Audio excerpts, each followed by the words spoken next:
All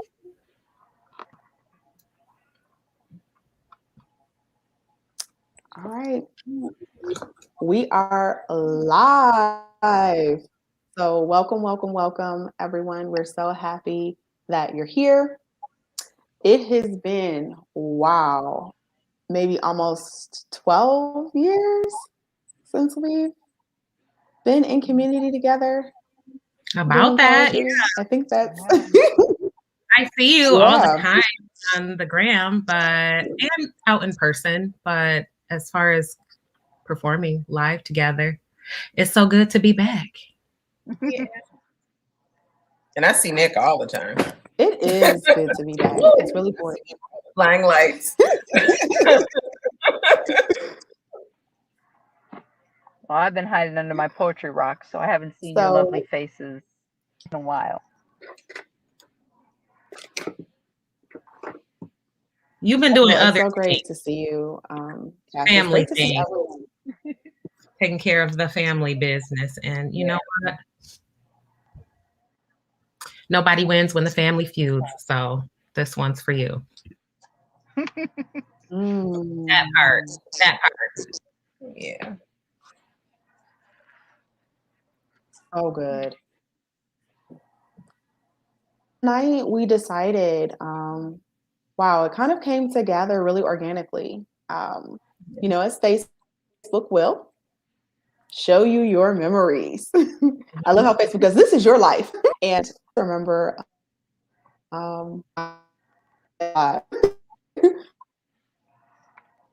when we were poetry and community, and we still are. I feel like poetry gave us each a platform to launch into the work and the spaces that we're doing now. And poetry really grew us.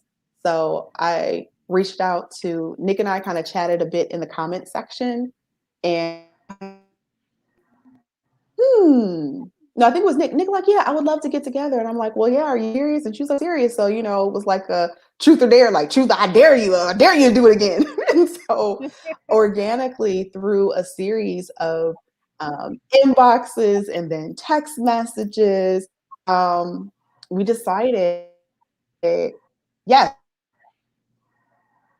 Yeah.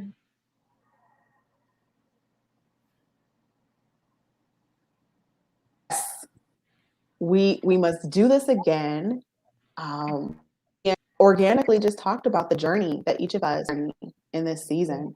So with that, our safe place is poetry. That'll be kind of like the place that one puts themselves in. And Nick, I really want to love on you for just a moment for the idea, because I believe it was you that coined it, where women find themselves. So, you know, before we get into the poetry, if you could just even share like the groundwork of like how that landed with you, and, you know, why those words or that line of thought was so appropriate for tonight. Sure. So you guys know I am a consummate artiste. I think very artistically, and I think that based on the conversations that we're having and based on all of the conversations that I have been able to be part of on a daily basis, particularly concerning this time where we have been sort of forced to disconnect ourselves from the physical, of being able to be in the physical presence of each other, to be able to absorb each other's energy, to be able to just see and touch your face and to breathe your air even. And that has been something that it affects everyone differently. As women, it affects us differently. It affects us in ways that are unique to our own experiences, but also we have some shared experiences in that.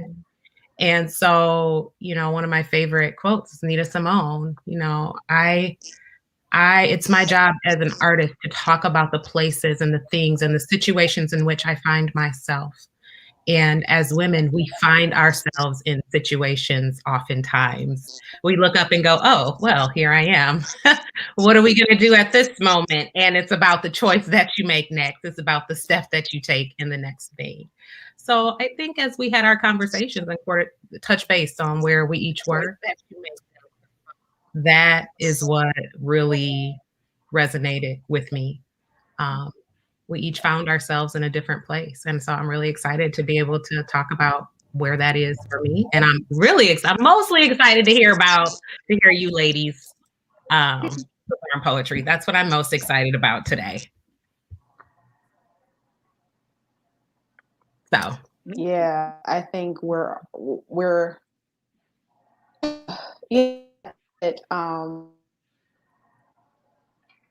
excitement and inspiration, because I look in your voices and your unique ways in which you bring things, and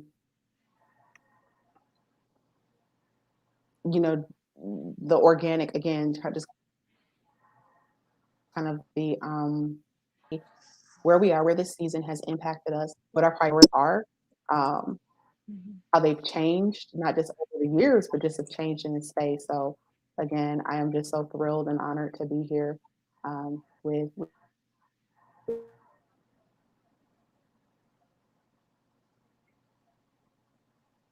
yes, ma'am. each of you. So I think that it's time. I would love to sort of for all of us. So my name is Ber-Henda Williams, and I am a poet. First and foremost, I believe before anything, that's what I am. That's the way I see myself. In this life, I am so proud to say that I am a Black woman, and all the layers and textures of that. And with that, I'd like to open with my 6-word memoir. I am curious, soulful, timid, not. So that might have been more than that's where right now.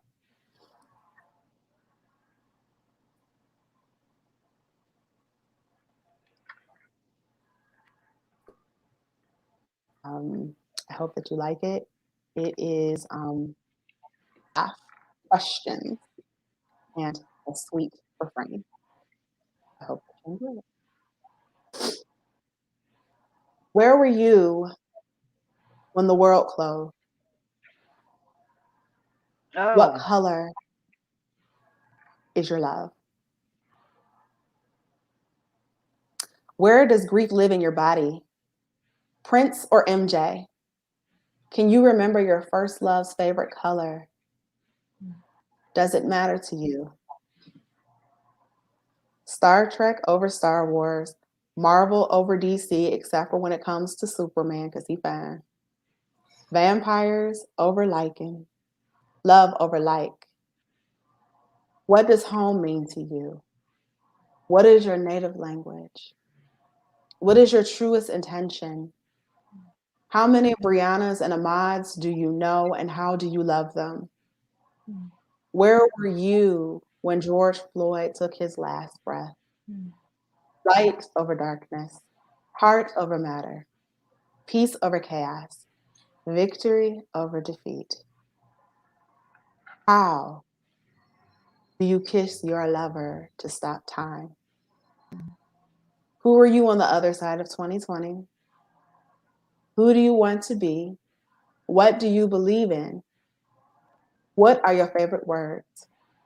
Grace over karma, living over existing, speak over silence, freedom over oppression.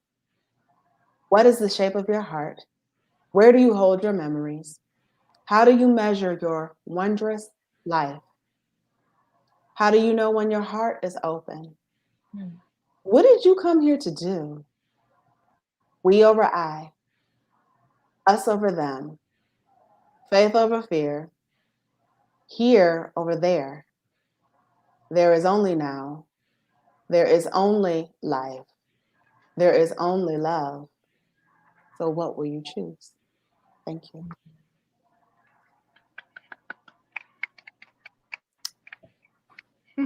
Thank you, thank you, thank you, thank you.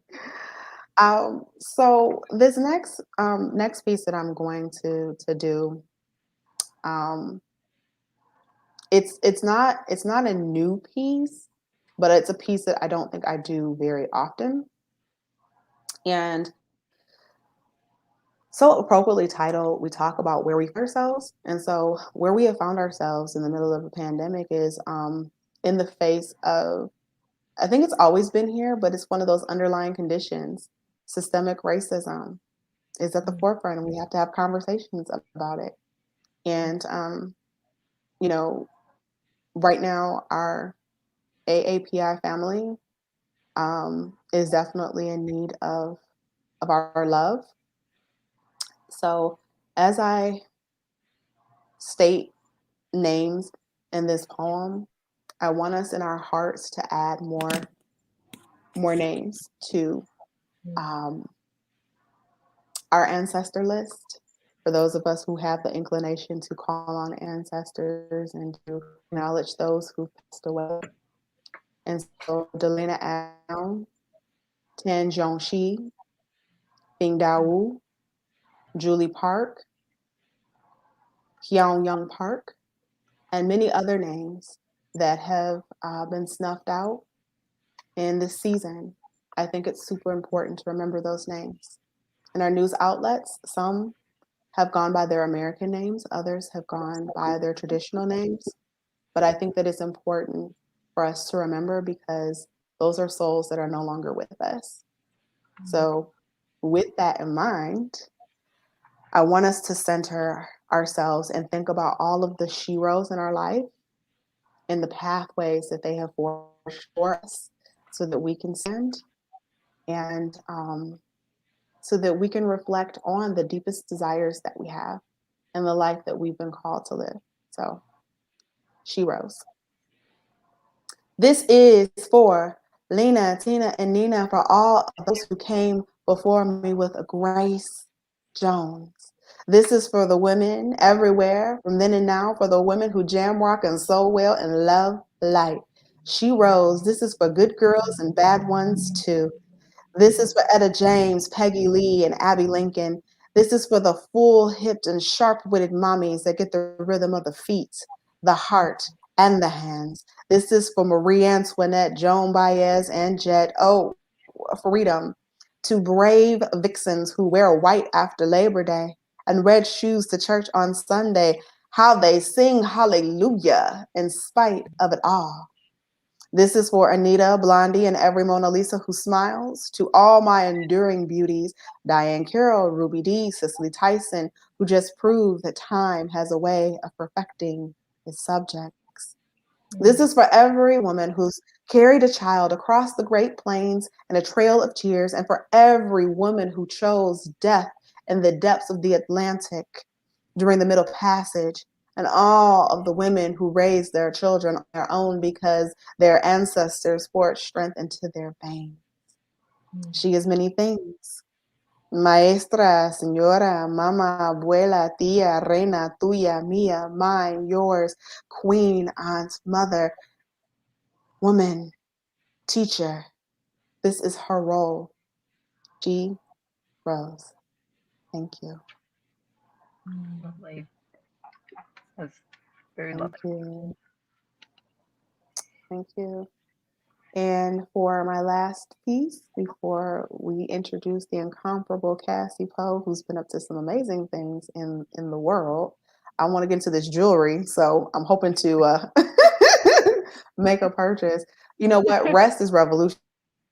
So I still think some amazing things in the world, because that's real. This last piece is beekeeping.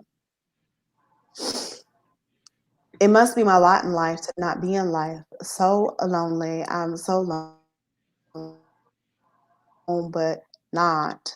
Open, closed, opposed, quasi-liberated from a reality running toward the fence like a chained dog after the mailman. Sharing stories and vignettes, not regrets. My life in words, my life in pieces. Part 1, 2, 3, 4, 5. What's real, what's private, what's to share, what's to keep, what's to take. I'm not myself. The solitary are put in families. Thus they say in the Psalms, I walk the line, straight off the stage, straight off the page. I am not my own. I speak in language of the land, but they misunderstand me. I'm so lost in translation. I'm lost in sound barriers, like barriers to entry. In real life, they call it schizophrenia, but Hollywood calls it acting. I try on persona like Beyonce rock stilettos, and I could never afford to wear my name. They call me B because it's cheaper to be or to not to be. Try and stop me. These are the pieces of me. I am love. I am hate. I am Kali. I am Rhea. I am Persephone. I am the hymn of a postmortem symphony met with the dead silence of radiance afar. Thank you. Right. Beautiful. Thank you. Right, if we snap if we like it. I love I guess now they're doing what you just said. That was deep. They call me B because it's cheaper. Because it's cheaper.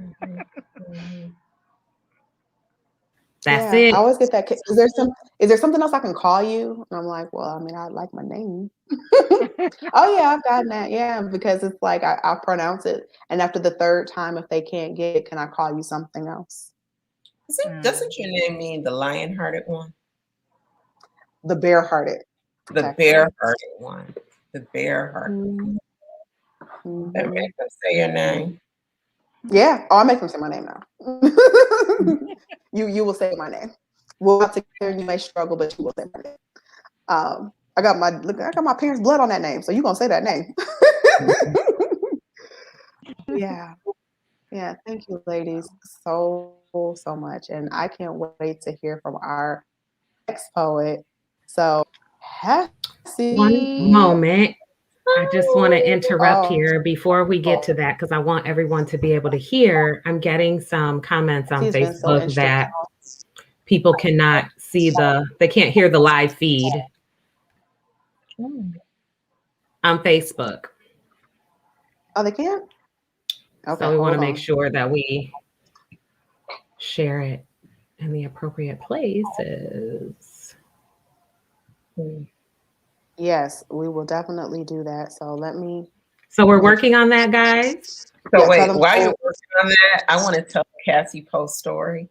She doesn't know that when I first started reading poetry and performing in places, Cassie is one of the first poets that I heard. And so I was standing Cassie before I knew what standing was. And so I'm kind of in a fangirl phase right now.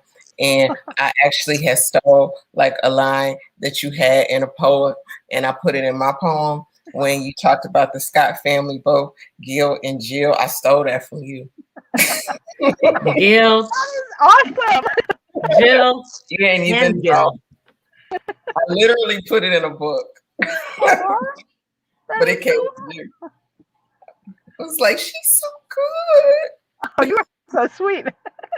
No, for real though. For real. And then when you did the poem about your mama, she's Irish, you can't hear. Anyway, okay. I'm gonna stop now. That is absolutely aw. So I am, for those who are on a line, let me make sure that we got this gathered here because I think there's an event page. So if they're on the event page, okay. I'm trying to think I met you, Nick. Okay, Nick, just real quick. Nick, you can tell them if they're on the event page, the link is there now. So they should be able to see it if they're on the event page. Oh.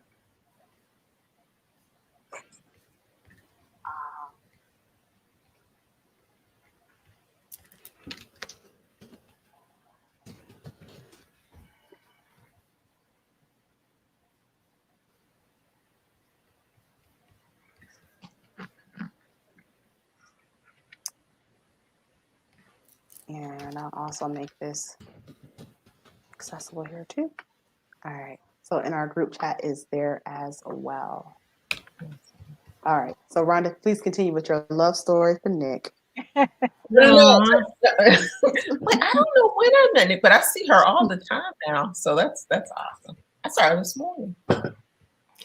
Virtually. Yeah, for me, it was probably somewhere between Wayne State University, Department of English, or somewhere in the poetry world. That's where I met Cassie. That's where I met each of you. Cassie was one of the first poets that I heard perform live, and I just thought it was like, wow.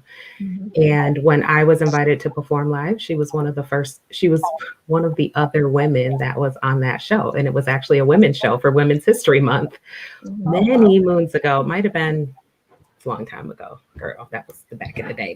Back to back of the back of the back, back to the back of the back of the back. Yeah. And so you have always just been a jewel. And I'm looking forward to hearing what you have to say today. Oh. Yeah. And I know we don't have time to tell our scandalous stories. We don't have time. Well, I have a story for each of you, and I know Rhonda, I can't remember when I first met you, but I just remember we started to orbit each other. Nick, I remember you had the most stunning pair of boots at the Key Club and sauntered up to the stage and just grabbed the microphone like this literary goddess. And I was like, oh, whoa, like who's that? And then she sang. And I don't think at that time people were singing in their poetry. So it was like, oh, whoa, this is new. And I think Cassie, the first time I met you was at Bite This. Remember that? Nick had this pair of gray round-toe slouch boots that I remember to this day. I was like, I need some boots like that. Echo verse. Yeah, I know I'm serious about my boot game. Okay. Yeah, the boot game is fierce. The boot game is fierce.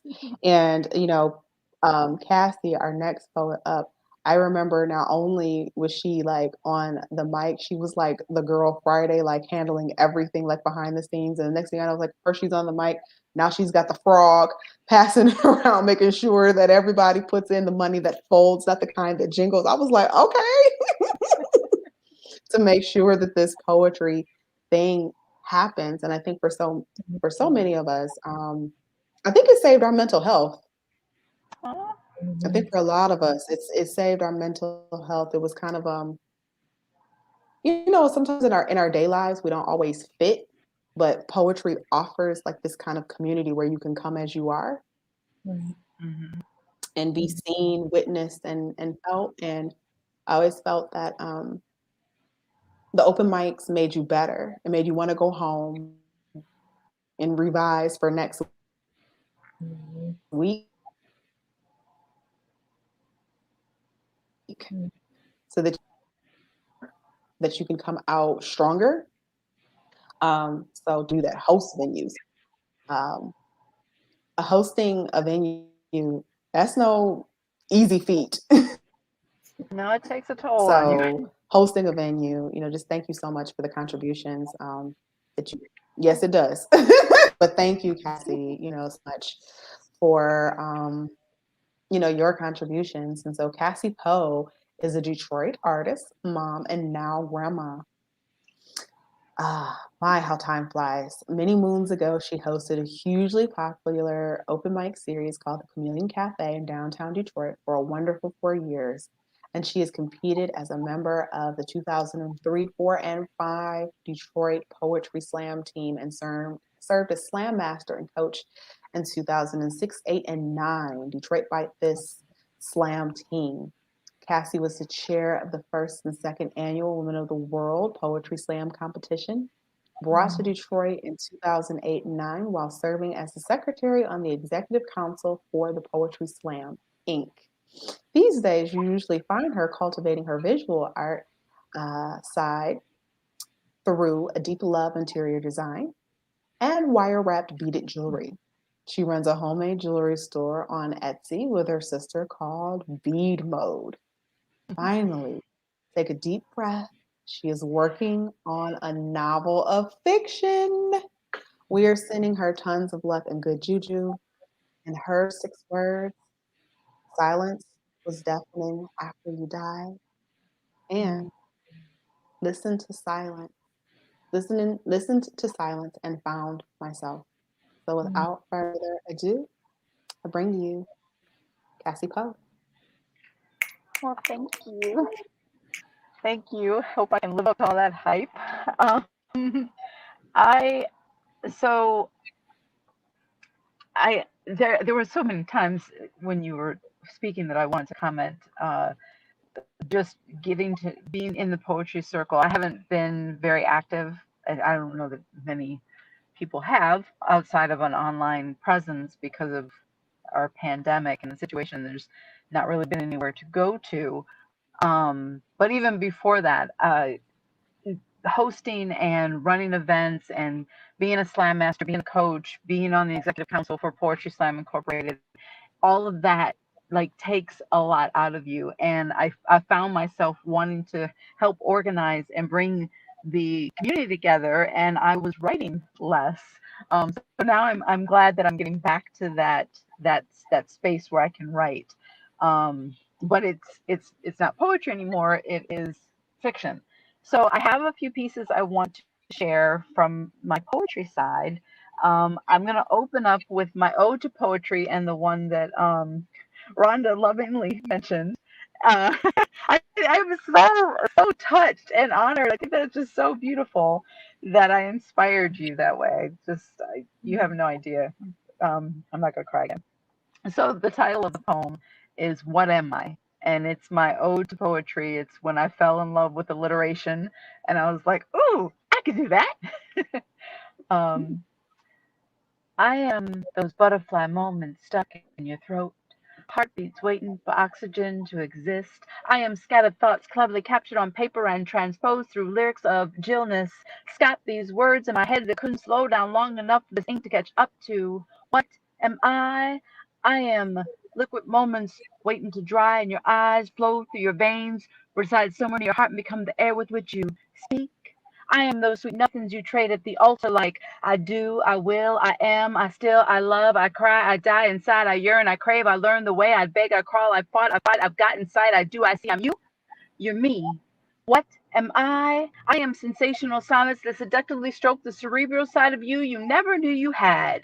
I am curvaceous corners that create lasting collective cosmic crevices on the right side of your consciousness meant to make you go mad. I am transcribing tender, titillating tones that tease the tip of my tongue as I try to translate the tingle on my intellect so you can taste the tandem tickle that trembles tenaciously on treating the thoughts of thought-provoking tendencies. I am tongue-tied just thinking of you. What am I? I am the lines that define you, the ink that unwinds you, the tragedies that blind you, and the romance that dines you. I am that haiku that makes you think if life is like a box of chocolates, then death is like Godiva. What am I? I am 10 times too much to take from my intellect. 9 numerical numbers from nearly knocking the knowledge from your neural nets. 8 easily effective Ebonic words from eternally equating into 7 systematic sentences that sizzle the six-pack on your stomach straight down to your spine. I am 5 feet from finally finishing this fabulous fix of frequently repeated phantasms of foreplay meant to be unforgettable fancies in the form of 3 thirst-quenching, throat-throbbing thoughts that theoretically shape through 2 hypnotizing, teasily tandems created to turn into 1. What am I? I am soft-spoken and easygoing, seducing you even though you don't know it. I am God's greatest gift to man and completely willing to show it. I am love, I am hate, I am scared, I am sex, horny, I have just a little bit of you. What am I? I am the revolution of Jessica Caramore and Nikki Giovanni, the frozen tear in Shakespeare's great tragedy. I am the passion of Sanchez, Shange, Angela, and Hemingway that takes you so high, the burning love of Khalil Gibran that makes you sigh. I am that funk in Reggie Gibson's right thigh, the reason Saul Williams pushes his hand to the sky. I am the smooth melodies of Jewel and Fertile that make you rock. I am the sweet lyrics of Nas and Tupac. I am the James Brown of soul. I am the singing rock and roll. I am miseducation of Miss Hill and the personification of Scott Gill. Lyricist, minstrel, scribe, muse, poet, hip-hop, rapper, you choose, call me what you want, for I am all of these. I am poetry. Thank you. Woo! That was it. That was a mouthful. Yes, and I remember Cassie, I I swear I was miss part you. Woo. of, I miss poetry. Like I know, this right? year. Did you give me a 10? You a 10. And you got another 10 for me, and I'm sure Nick's giving you a 10. So you got that 30 sweep. Like, judges. Oh, the nostalgia of it all. Yeah. So my 6-word mantra is kind of prophetic. Like I I'm a writer. I'm an artist. But I'm kind of like an all around artist where I just kind of go where the flow takes me. Right now it's in the visual arts and jewelry making and stuff like that. But back in the day before I met poetry, I was Betty Crocker. You know, I was a little homemaker. I had my little son and my little husband, and I was over there baking cookies and stuff like that. And my husband was taken from me, and my world was just kind of spun in a tailspin. And that's when I met poetry. And I, when I first went on the scene at Mahogany, I don't know, did you ladies visit Mahogany or have a chance to experience that? Ber-Henda, I know you do. Oh, yes, I ma'am. moved to Detroit after like Mahogany had settled down. So I came on the scene at Mahogany 2.0 at Burt's. Okay. On Broadway. I think it was Yeah, I on never Broadway. made it. Yeah, it Yeah. was kind of it was like this highlight in Detroit poetry world, and we just kind of all reminisce about that. But that's where I was born poetically. And I remember when I first hit the stage, I was reading Dr. Seuss rhyme time crap poetry. And then I just kind of saw Kari Kamani Turner and the Slam team, and I was like, oh, that's poetry. Oh my God.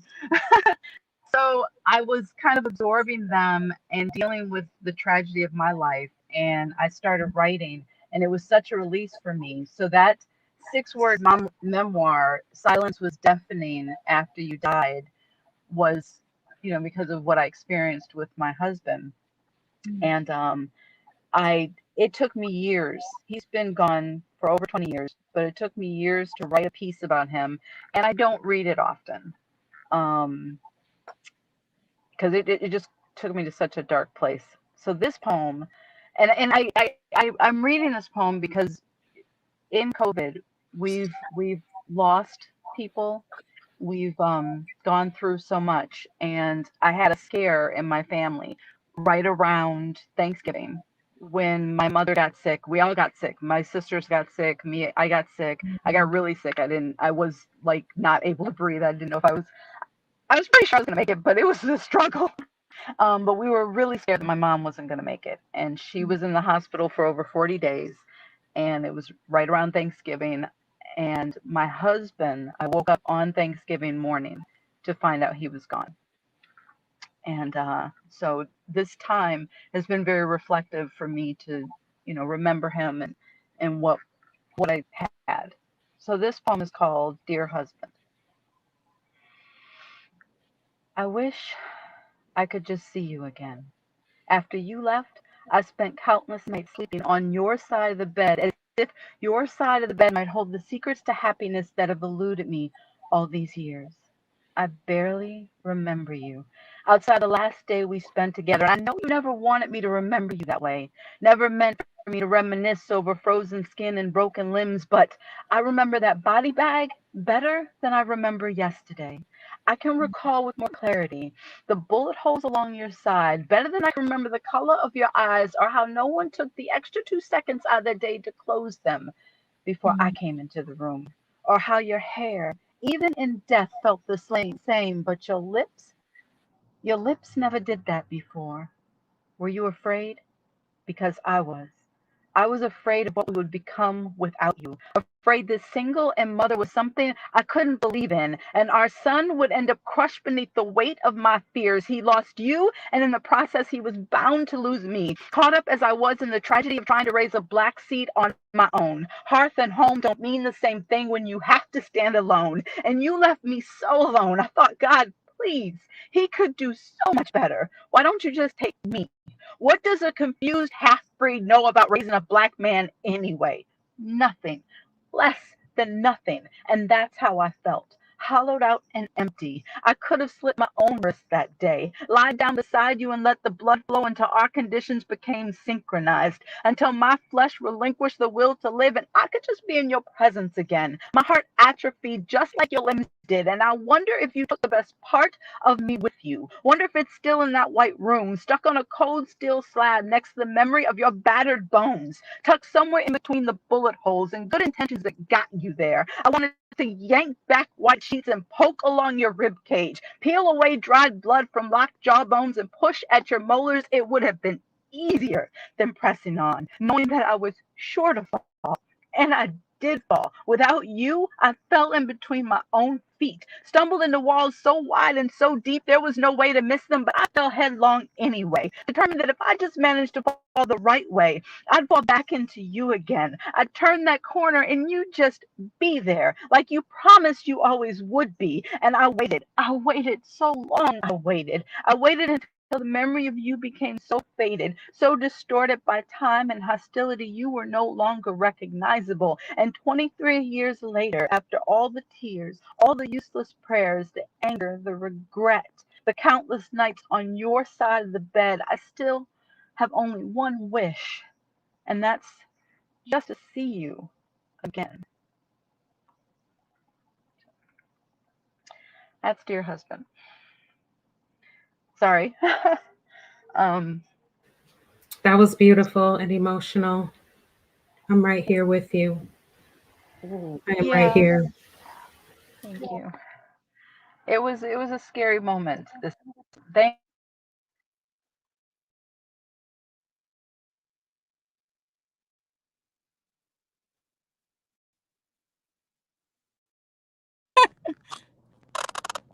Ah, I'm sorry. Am I back? You're back. Okay. I'm sorry. That was my son calling me. I don't know how to block calls when I'm on this. Can you hear me okay?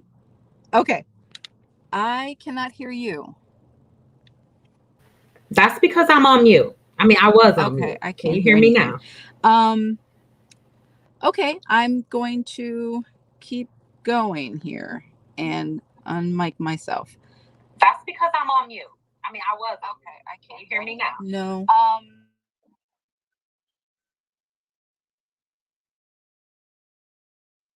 I'm mute. Okay. Okay. Okay, I So can hear you, Cassie. yeah. Okay. So this next piece is this is for my mom because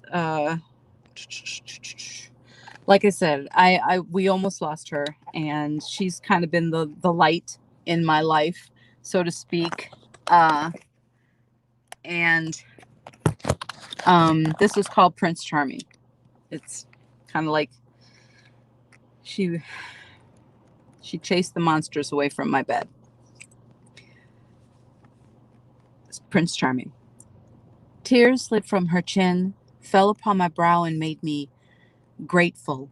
Made me count my blessings like Monday morning sunshine just in time for lunch break, because afternoon walks in this neighborhood are always better with a little bit of light.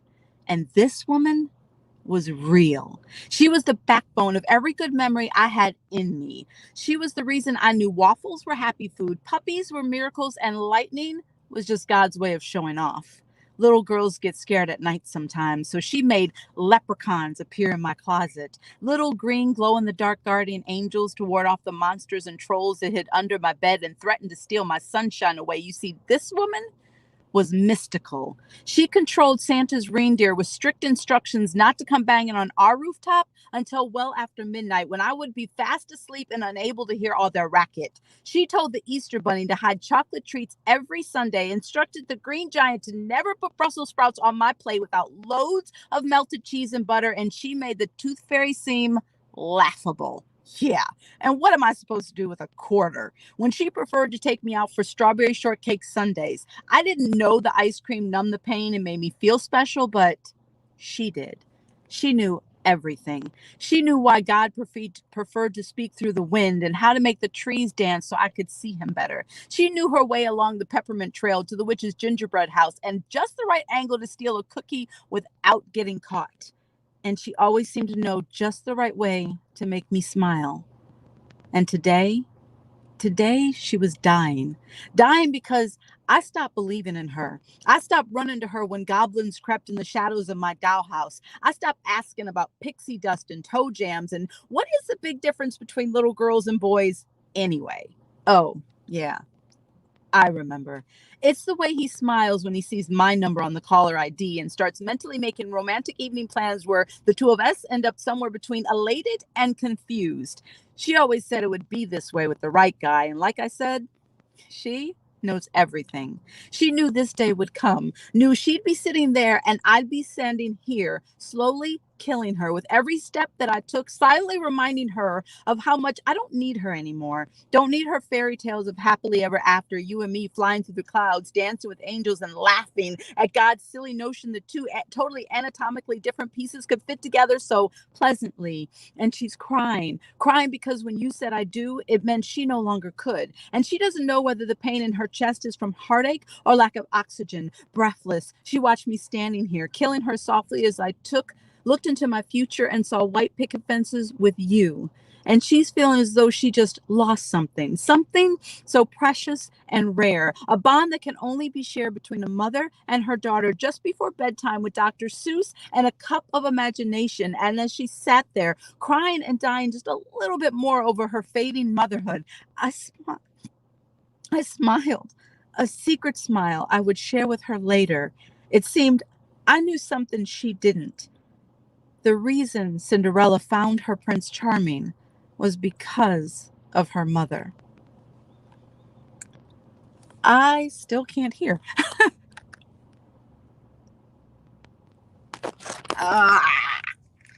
Um, I heard word you said. okay. I don't know what's going on with my earbud or my connection. Is that, do I wrap it up? I can't even hear. Nothing was lost. You're good. Okay, I think I can hear you now. If I think I hear you through my phone. So, Okay.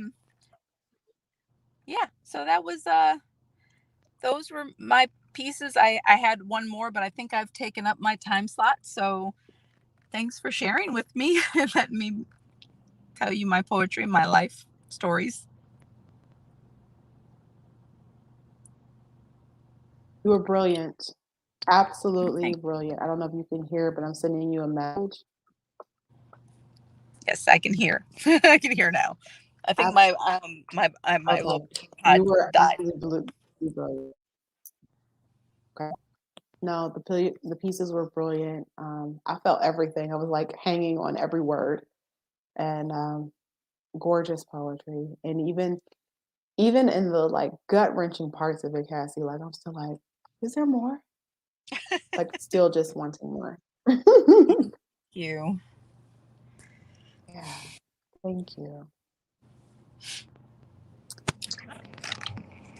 I want to welcome this next powerhouse poet and voice, Nick Wells. Nick began performing poetry in 2003 and later founded the Intellectual Divas, an ensemble of professional women creatives, performance poets, vocalists, and writers. Intellectual Divas in 2004. She is a poet, a vocalist, and a writer. As a vocalist, she believes that adding an element of drama is important to the technique to convey the meaning of music, poetry, and song. Her poetic works have been described as passionate, intellectually stimulating, and rich with thematic range. As a co-founder and creative director of IG for Intellectual Divas, Nick has worked on a broad range of artistic projects that have showcased her cutting-edge, abstract, and elaborate performance abilities. Nick is an artist known for being an unboxable, unpredictable, and unstoppable force. Nick recently launched a Rich Trunk lifestyle brand, which honors the connection between mind, body, and essence by offering an approach to style that merges these elements to awaken, affirm, promote, and project a self-image that is rooted in a sense of awareness, self-confidence, inherent value, and self-worth. In her daily life, she is an assistant vice president of government and community relations at Open University, and she's been a guest lecturer at Wayne's as a Michigan Political Leadership Program Fellow, class of 2012, through the Michigan State University's Institute of Public Policy and Social Justice. A lead Detroit alumnus, Nicole holds a BA in English and a master's in communication studies from Wayne State University.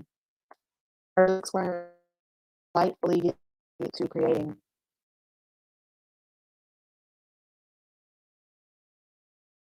per second. I am manifesting a bomb life. Please put your hand for the Nick Wells. Thank you, Ber-Henda. I'm just going to jump. Okay, yeah. I can hear you. You said you were going to get hours. I'm going to go ahead and I am hearing a little, I just had like a little feedback, but I'm going to go ahead and jump right on into it. So I'm super excited to be here tonight. It's been so long since I've been able to perform my poetry that I've written. So a couple pieces that I want to bring forward tonight, just to honor the time that we find ourselves in. And this first piece is titled, Why High? There is no need to fear for me. I am a reflection of the Most High. The times you would shed tears for me, keep remembering there is only a time you'll ever be able to cry. Don't get caught up asking why. If you seek, then you shall find. Ain't no easy way for living. It do take a grand hustle. If nothing less at best, you'll be afloat. Do not care for the things you wear. The Most High will always be there. Comfort isn't easy and living is fun. Ain't nothing new below the sun. There's a count for everyone. So how can I say this lightly? The Most High be getting us together when we're low. The Most High be taking us to battle when we're thrown. For the throne, anything here. There is nothing we face, we fear. Only fear who He has made me. We gonna teach that to our babies. What if sometimes we feel out of place? What if air and time and space? What if killing Black people on the basis of race is the only inspiration we find each day? I have learned some rays of grace and some thunder and some pain make a really nice letting for building faith. Everybody has to go through these things here and now, whether teething or reading or breathing. We should all keep reaching high. Thank you. Now, the people, this is for you. It's for the pimps and prostitutes. It's for the destitute and mute and rude and dudes who I know need love too. It's for the lovers of the dough, for the show-stopping rogues, for the dope that got some roped up on the game of hustling. A gangster still the same, call each by their name. My ones and twos, this one is for you who know too much and also still don't do. This is for the ode to simplicity, the man who ain't man-made. It's the ladies of the day. May the moon still shine your way. For the straight. Hey, I straight can't hate. The confused, the badly bruised. This ode goes out to you. Don't let nothing ever tell you that you weren't meant to be. That the things you had to see don't compile the parts of one piece. Don't let editing distort the read. Write your own page of page. Just believe the masterpiece that soon and seen shall someday be. Thank you. Nice. So in the times and days of life, I think sometimes we question why we have to go through so many hardships. As women, as Black people, we often ponder these things. And I believe that there is purpose in every experience. And that purpose is for us to make the world a better place. That purpose is for us to let our experience inform the spaces that we are in and the contribution that we're going to make in this day and age and in this time. So with that, my next piece. Break down doors to represent yours, pour excitement into it. Let it be known when truth be told, roses grow, get laid and paid, and they fade out someday, inevitably. Why not speak out respectably? Ain't we all muses for our own imaginations, living our days in minutes by seconds, making memoirs for the moment in the amount of 5 by infinity to account for the giving and getting? Literary ingenious exactly. Syntactically, mastered thesis is the reason we say please when we be asking for the pleasure. Poetry plays with our two sets of psyche, igniting in us an energy to be authored instead of hypocrisy. We don't live with the anticipation of wasted opinions from vain men and women who ain't never had a plan, can't stand for what they believe in because they have no firm foundation. My mama told me it was going to happen eventually, and laughing it off would not make it undone. So I could forget about it being fun when it comes to gating upon my competition. You see, my cerebral abilities be so that my enemies can watch me while I'm eating, and the greedy can proceed to being starving and deceased. I am writing a piece for this. This is my entire life. If I should die before I wake, I'll pray thee, Lord, my scrolls to take. Create for you a new nation. That's manifest destiny again. That's the sacrifice I've got to make. It's our affection toward perfection that affects excellence in our stanzas. It's our passion for the action that allows us to bargain with our jargon. It's the tactics and the syntax that relaxes the complex. And the best that gets even better yet when you yourself design your life's text. Wow. Can I just say, before I die, take my scrolls? Can I? Right, was that not the line I heard everywhere? I was like, did she? Yes, she did. Cassie, I'm right there with you. I'm like, my edges, are they I was still? like, mind blown. Are they present?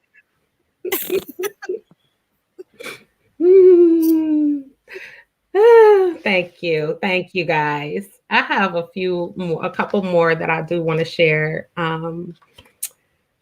I sort of wrote this piece in honor of, speaking of mothers, my own mother. I think that as we talk about where we find ourselves and sometimes in the midst of things that we have to overcome. And this poem is called Like Laughter, because my mom used to tell us these stories when we were little about there were these kids and they would often poke fun at these other little kids and say, ha, ha, ha, you old bald head. I don't know if she even remembers this, but ha, ha, ha, you old bald head. And the other little kids would be like, you need to stop poking fun at me and laughing at me because you're going to be eaten by a bear. So they would, come back again in the same day and say, oh, ha, ha, ha, you old bald head. And the little kid will say, you better stop laughing at me because you might be eaten by a she-bear. And then the third day, the she-bear came. And so this poem is about, the importance of honoring and reverencing and respecting the people that you come into contact with on a daily basis, because you never know. Karma is real, and you never know what that karma is going to come back for you as. This is titled Like Laughter. I might as well do what I'm doing for a cause. So because of the show will be going down on the grounds that the total principle of respect will be revered when it is revealed. Not a thing can be realized by mere saying, y'all give me mine, see. Sometimes the ties that bind be a little bit straggly. So we stick to the truth of things. We got to be able to hold it together, tight. And even though you might break, you don't ever break. Everybody knows you're going to have to show for what you do. You're going to have to grow an L or two. You're going to have to prove you doing what you're doing in lieu of some underlying factor. The day is finally exact where all of these things, they really matter. You better pray the laughter wasn't ever mocking God. The things that evoke controversy be sometimes the very entity you need to be in your life just to get you by. I'm going to tell you why. It's because the other guys whose enterprise has made them rise above the guys that minimize and criticize those guys be sometimes the object of mockery. And those entities exist for us to feed ourselves with when the cause is law we live by. I recall the laughing leaked cunning connotations, and some were ceaselessly sleeping, but the clause in the matter, while laughter speculate, those thought to be sleeping essentially were seeing and receiving visions, increasingly compelling telling of everything to be taken a note of. For one reason, that one reason being this, which is the pause for the cause, if y'all know what I mean. I don't mean to make anybody be scared. I just hope that everyone remains aware that all the laughing might just get you eaten by a she-bear.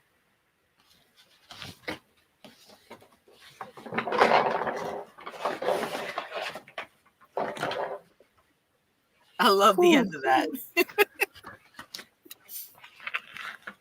So finally, I want to honor that it is Women's History Month, and I'm a woman's woman.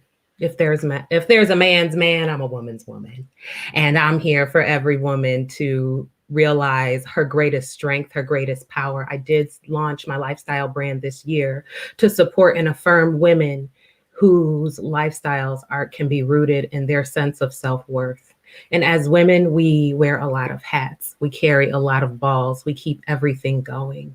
And I'm also the mother of a woman who actually wrote this poem, and she wrote it in dedication to me, which I'm going to dedicate to you because it is absolutely one of my favorite pieces. It's titled, "A Warrior Is She." And so she rose up and out of the shadows of the laughter and spite. And she marched out of the darkness and into the light. She stood tall, head up, feet firmly planted. And so she was ready to take on life, her heart beating for the good of her soul, fight and jumping, taking back what they stole. Her hands wrapped around her knife, stabbing at all the obstacles in her life. And so she fought. Through ridicule and dismay, ripping apart demons and conquering her glory day. Her eyes sinking into the hearts of the wicked ones, beating the fakes as they beat their war drum. Her flesh and bones wounded from the scars she acquired, not complaining, she smiles as they are her only reminder, a reminder of the struggle and the battles she fought. To come out fist pounding, commencing her reign on top. And so she screamed, cursing those demons and gritting her teeth, the stench of victory overpowering defeat. Her army of one, her commander is she, watching with red eyes as fears crumble to her feet.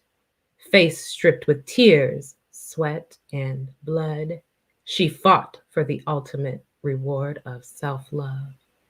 And so she won. Her hair began dancing, her smile widely spread, as she yipped and cheered for the life and joy that lies ahead. And she smirked and stood, not hiding anymore, as her angel whispered, "My child, what are you waiting for?" Thanks. Thanks for the time. Thanks for the time, girls. Oh my Lovely. gosh. Thank Thanks for you the for brilliant. sharing. I could go on and on.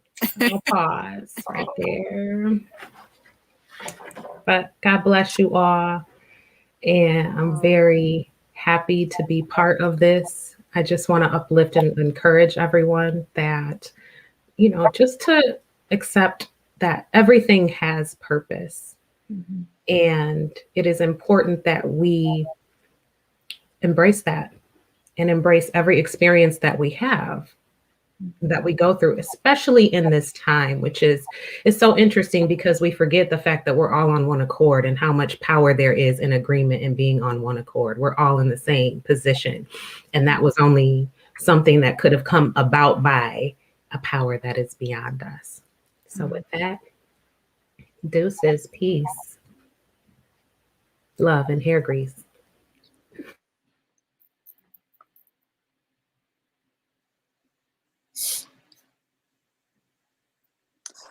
All the things, all the things. Thank you so much, Nicole. Oh, whew, you have been so much soul food this evening. So I hope that everyone is enjoying this as much as we're enjoying being here, being in each other's company, and the artistic, just the wordplay.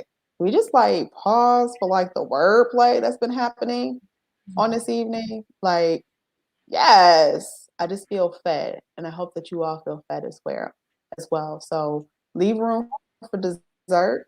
I want to introduce Rhonda Welsh. And Rhonda has always been my poetic older sister. So much reverence for her ability to command word and presence and business acumen. So I want to introduce a native Detroiter that holds a BA and master's from Wayne State University. Rhonda Welsh is the only poet asked to perform during the Detroit Institute of Art's reopening ceremonies. She has performed in countless coffee houses, museums, and gallery spaces throughout the Metro Detroit area, nationwide venues from New York City to Rock Springs, Wyoming, to LA, and internationally in Windsor, Montreal, and once at a bar in Madrid, on a particularly memorable night. She was featured on Sidney Howard Jr.'s Analog Monster, Mahogany Jones's Pure, and Josh Mylan's Happy.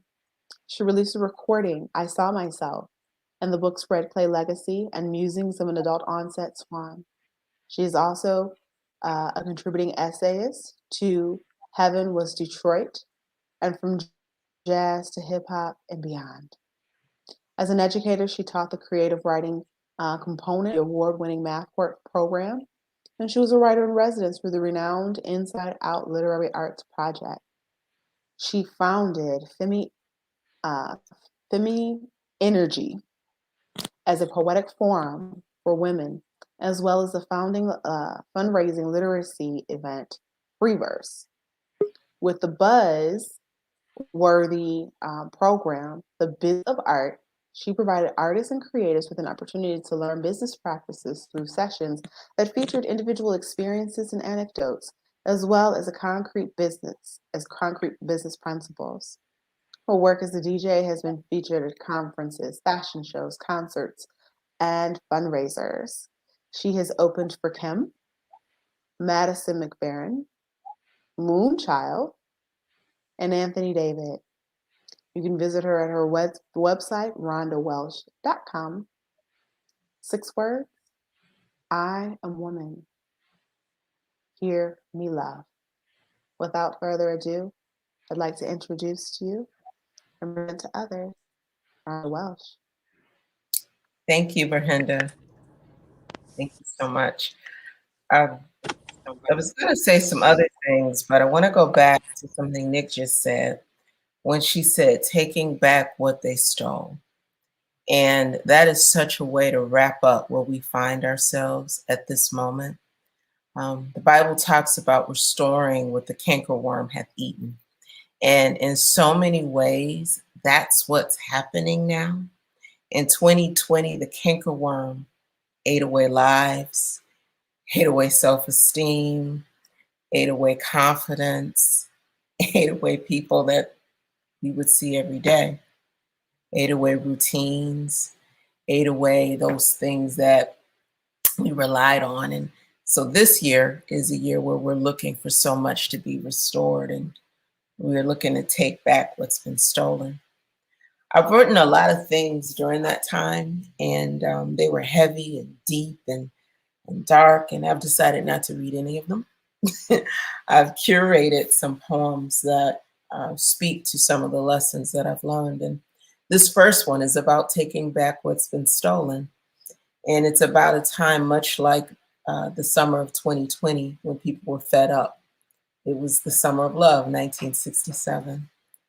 And here it goes. Summer. Summer like no other, summer for the lover, summer no other above the summer of love. Riot City come crashing down, dashing hope all around. Summer, summer of love. Annihilate the city, oh so pretty as that daisy in your hair. Peace sign that you wear, insurrection there. They be uprising, you be rising, riding the tide of love and peace. And you know that Jimmy was singing a love song. Buildings burning all around. Hendrix played that love song, Purple Haze, Jesus Saves, Long Hot Days to be exact. Tap, tap, but there was no knock on the door. Hit the floor. This is the summer of love. Burn, baby, burn with love for justice, just us right here. Oh, say, can you see what our system has done to me? We be acting out our love song, buildings burning all around, civilly disobedient love song, poverty's burden too long, foot on my neck. I sing this song, yearning to be free. I write my wrong summer of love song, a song that sounds like free. Body sway free, music play free, lay me down free, pokes my free, burn it down free, sing this love song, right, wrong, free, summer of love, we be free, this dichotomy, burn love, burn tree, music overtake, we smash, we burn, we crash, we yearn, we learn the lyrics to this song, this love song, this summer of love song, summer, summer like no other, summer for the lover, summer of love. Wow, that was great. I love the wordplay. Thank you.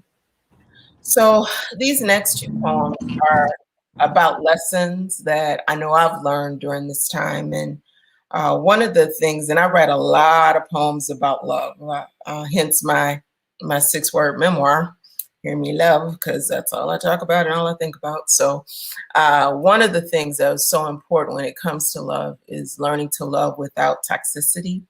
One of these poems I wrote, and the other one you'll recognize because it's very, very famous. But this first one is Learning to Breathe. It's almost like I don't know how to breathe unless I breathe into the face of another. No father, no brother, no man to affirm my beauty. I have made it my duty to open my heart to each Tom, Dick, and Harry with barely any love to give myself. I'll tell you what else. I've cared too deeply, too strongly, rightly or wrongly, what people think of me. See, that heartbreak be doing funny things in the space of a sweet soul like mine. Forgetting to be kind in my quest to conceal all I really feel. A counterfeit 2-bit sideshow carny is what the devil says to me. We all know he's a liar. The fire that burns in my breast can chase away self-doubt and the minions until the opinions no longer matter. Who cares if I'm fatter and blacker and taller?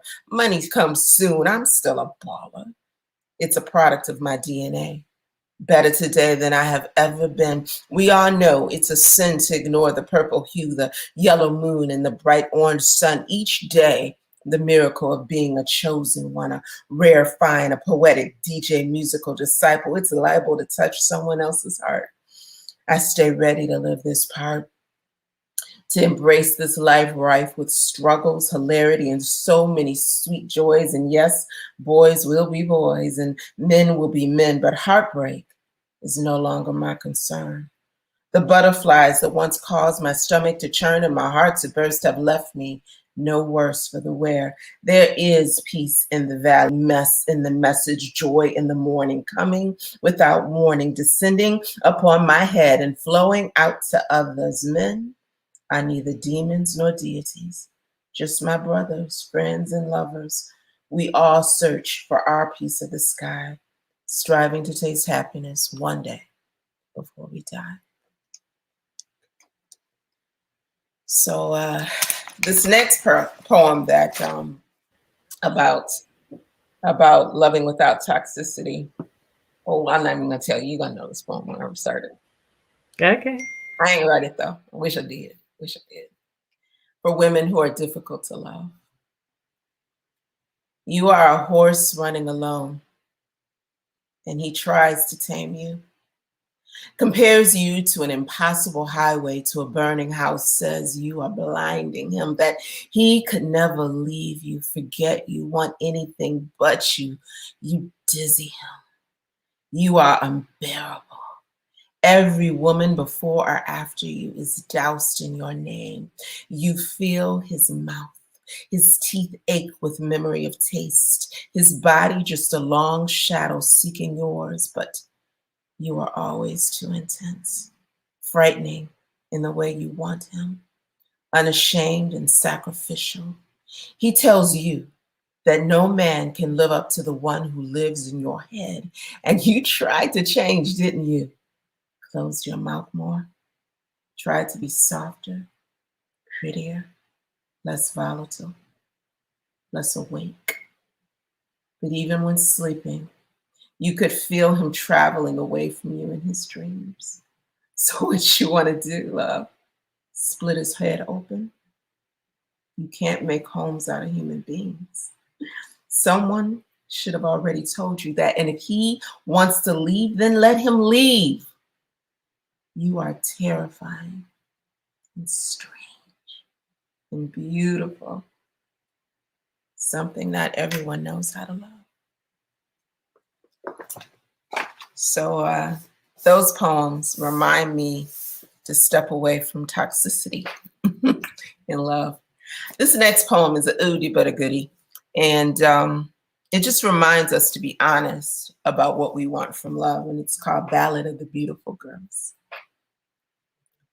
We beautiful girls hunger for love that is worthy, tenderness that transcends physical proximity, reject enmity to embrace lasting joy. Boy for girl, woman for man, can two ever live the poet's quest? Will best only be found in song? We walk through this world wrong, shamed, broken, bloodied by ache of hungry hearts. Are we all Icarus?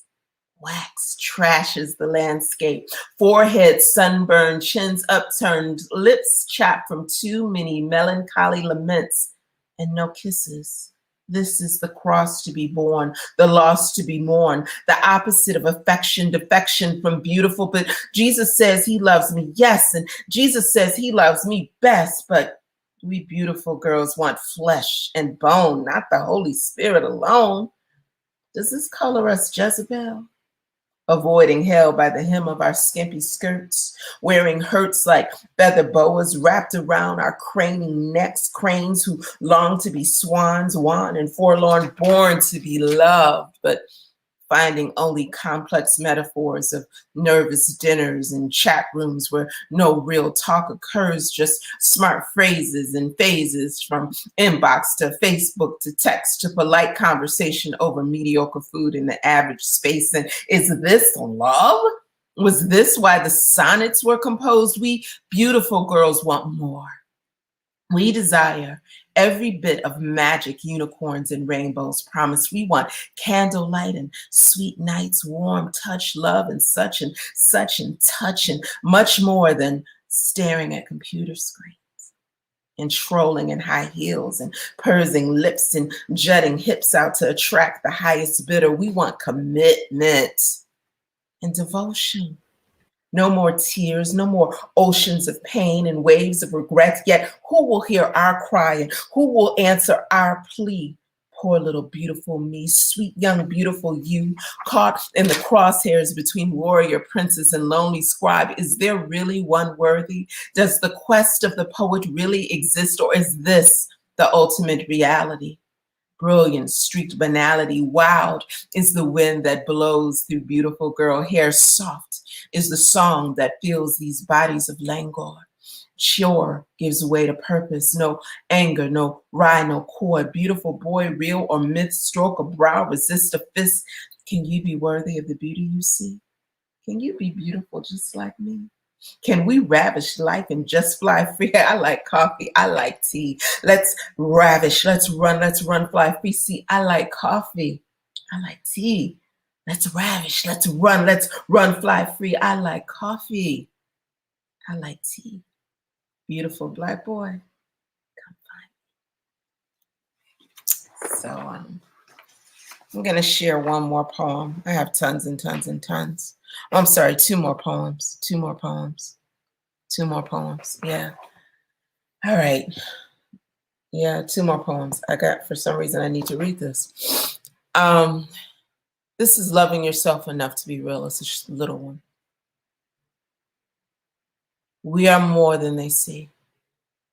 More than clocks ticking 9 to 5, more than 401ks and 403bs and how situations overseas impact our stock options. More than belonging to the links and boulets with AKAs and deltas, more than Jack and Jill. We climb the corporate hill, fetch our own pail of water still.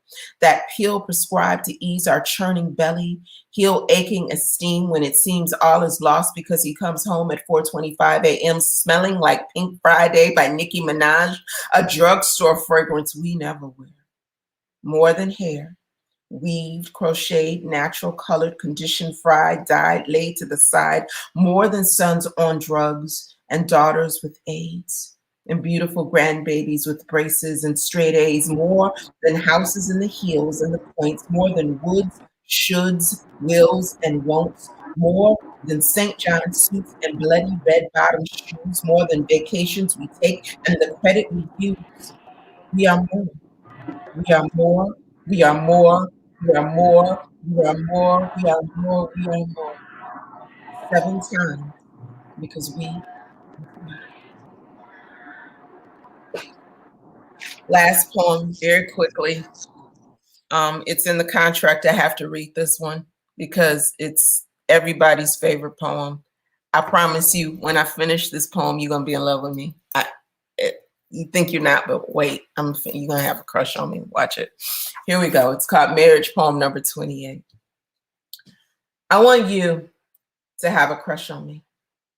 Write my name on the back of your notebook. Check this box for yes, forget no and maybe. Call me your baby, your darling, your sweetheart, your boo.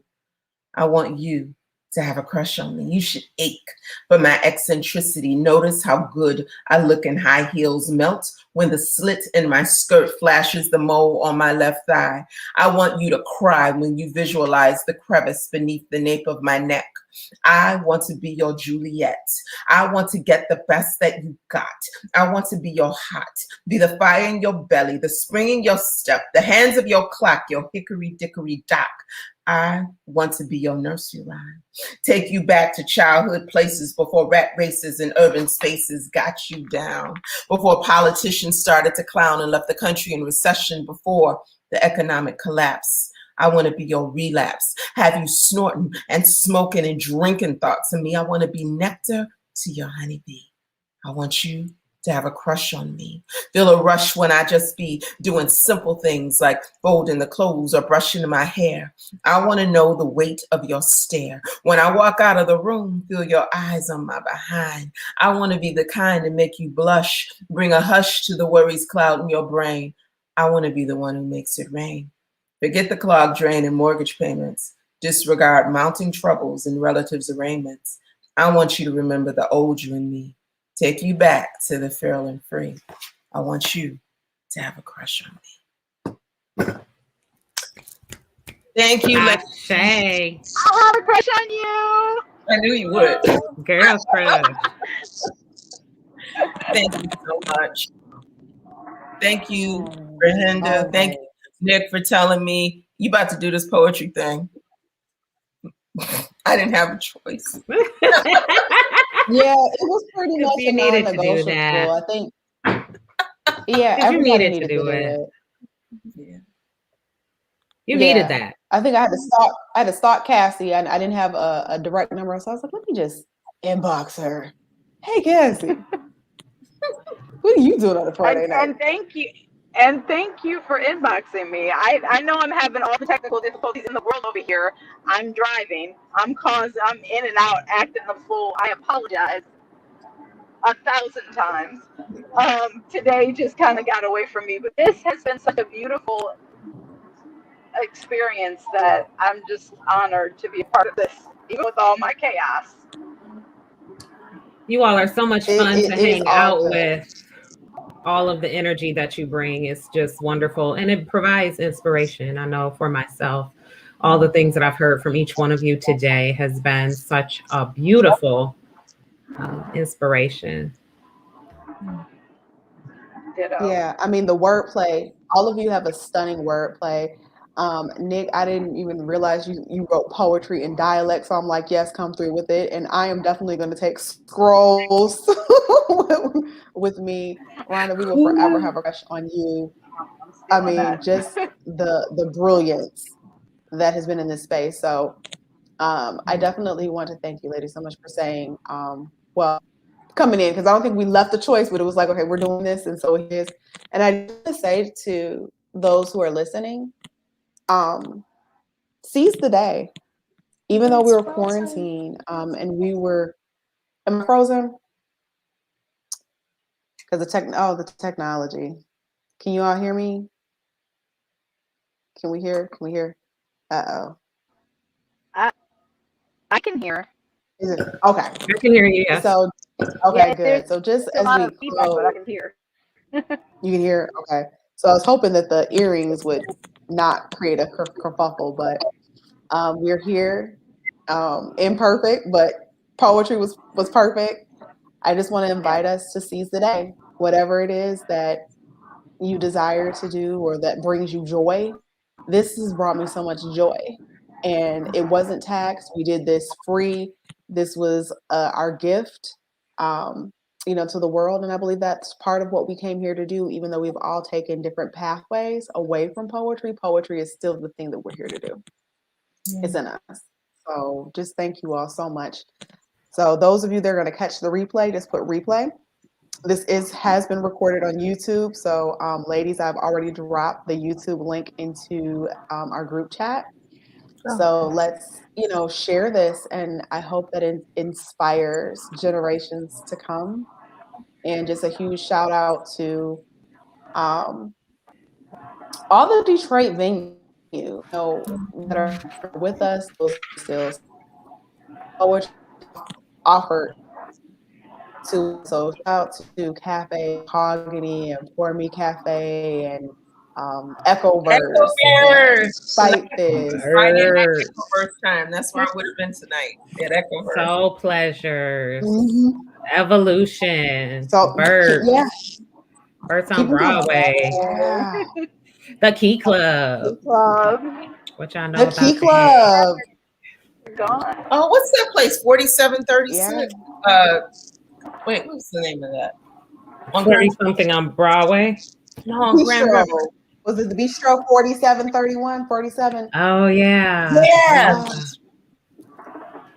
I was thinking about They Say when I said they're gone. They Say just was the last poetry spot before the pandemic that closed down and broke my heart. Shout out to They Say. They Say. Does that spot Shout out to They Say. Oh, sorry. They Say had those boutiques. Oh no. Yeah. I didn't know. I didn't. So I like gotta make sure I get up on that next time I go. I want to leave you guys with something, if I may, just to close it. Please do. Yes. Okay. So had the earth not given birth to the dirt that created Eve, then the moments that I breathe this poetry that shall proceed would mean that none of these exist. Do we dream or do we drift? Or gift our rhymes with acts of passion? Play the back and pray the front, attack and get that which we want. The sweetest things invoke a fury so inspired by desire to be tamed. We know we ain't, and so we shake and show no shame. Once we break, begin the chase. We hide, we wait, we watch the game, innately covet what we crave. We find ourselves, our hearts ablaze with flames that aim to satisfy. That's the moment of the high.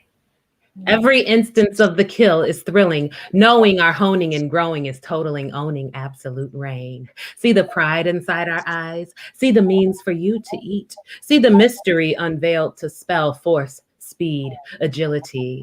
See physically, we might just be just like a steak upon a plate. But what matters is the platter. Let the latter show we ate. Good night, y'all. We're going to keep eating in 2021.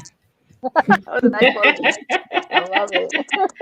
Good night. What an amazing closing. Yes. Good night. Thank you, ladies, so much. Thank you, everyone who tuned in on all the platforms and the channels. Please catch the replay. And I hope, ladies, we can do this another time, sometime soon. We can do it once a season, bring in the summer love. So I'd love to do this on the equinox, on the longest day of the year. Yeah. Oh, for But sure. this was That'll beautiful. be dope. Thank you all so much. All right. Yeah, Love I you, think that girls. Cheers. Bye. Mwah. Love you all. Bye. Bye. Bye.